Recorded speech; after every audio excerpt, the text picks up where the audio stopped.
What's probably like one or two pieces of advice that you'd give them today to say, hey, like when it comes to auditing your circle, outside of looking at who successful people have around them, here's one or two other things to think about as you're beginning to come into money that you've never seen before in your life.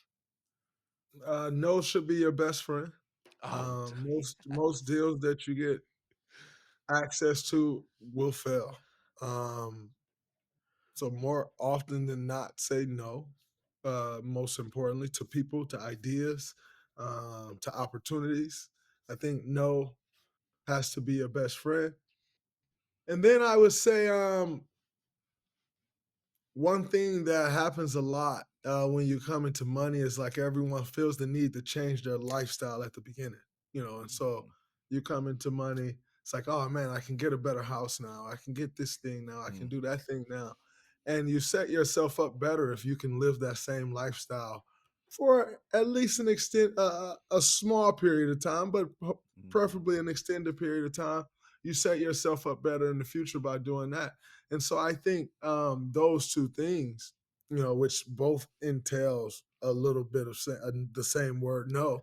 But I just think, when you're first coming into it, like try to figure it out first, but try to figure it out with your money in your pocket. We all want to run and figure it out, dishing out the dollars. Like try to figure it out with the money in your pocket first. I like that. So no should be your best friend. Not your words, but the way I heard it was, hey, you should maybe think about waiting to upgrade your quality of life and your lifestyle and keep the money in your 1000%. pocket as you learn. The earlier you can get the money into the bank, and when I say bank, I mean obviously bank, safe Yeah. investments. Yeah. I'm going to use bank just to not bore everyone, but the sooner you can get the money into your possession and hold on to it, the better the money works for you. Can you before we kind of pivot to kind of locker room advice, more locker room advice to young athletes in the leagues and in college, can you think of one thing that you're really proud of yourself for waiting and delaying for the gratification? I bought my first home um, in 2020. What? 8 Um, years in the league. yeah, and Say more. one of the best decisions I could ever make, and I still think it was too soon. Um, What? because there's so much that goes into the upkeep of a home Oh, that yeah. when before you're a homeowner, you don't know. Like there's so much more that goes into it.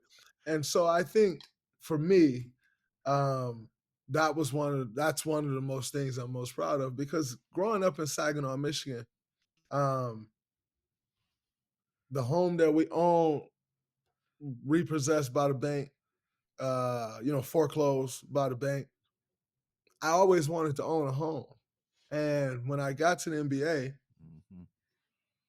my financial team, I'm like, I want to buy a house. I want to buy a house. Like, that's not really a good idea. I'm like, I really want to buy a house. Like, I just want a place to call home, like Yeah, that's my own.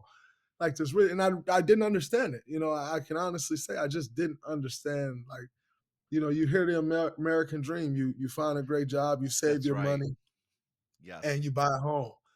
And I don't really believe that American dream leads to financial success. And so, for me personally, I'd say that was one of the things that I was happy I waited on. Like I said, I bought it, um, and we bought our first home in August of 2020.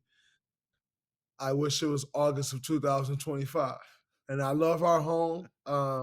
We love our home. It's great, but there's a lot of things that come up that you end up dishing money out for that you Yeah, just didn't know were going to come up. You can't forecast it. Things break left and right.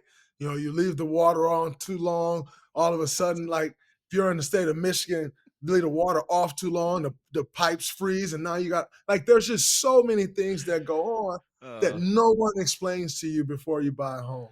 And so I think and in turn, then what it ends up doing is I think it ends up putting you in a deeper financial hole at times if you're not prepared for what lies ahead. And so I think that's one of the things that I'm still to this day really happy that I waited on. And like I said, if I'm honest, I wish I would have waited a little longer. But I have 4 kids, I have a wife. Gets a Yeah. little more challenging to wait a little longer.